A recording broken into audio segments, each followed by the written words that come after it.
By the mid-'80s, bioweapons were represented in 8 of the world's top 10 war zones. Damn, you are good. He was the Lord of War, the most prolific weapons dealer the world has ever known. Played by Nicolas Cage, arming warlords, dictators, and anyone who'd pay.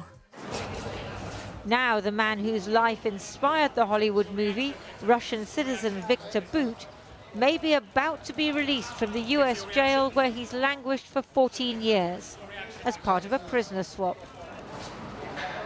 The Americans captured him in a sting operation in Thailand. If you go to America, will you get a fair trial?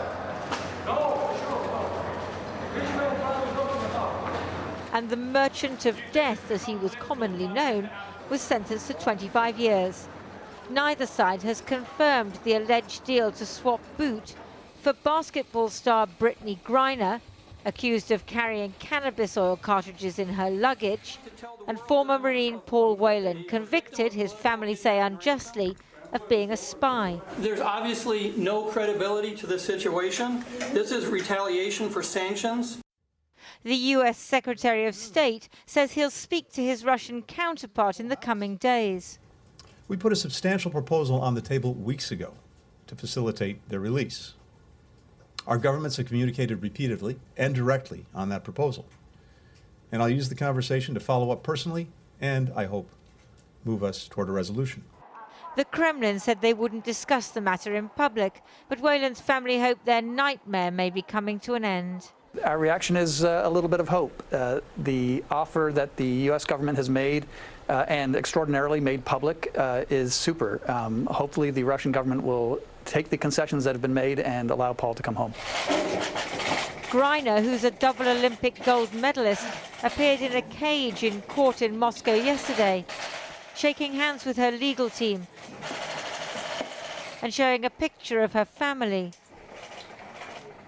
She said that she had a doctor's prescription for cannabis oil to treat pain and had had no intention of breaking Russian law.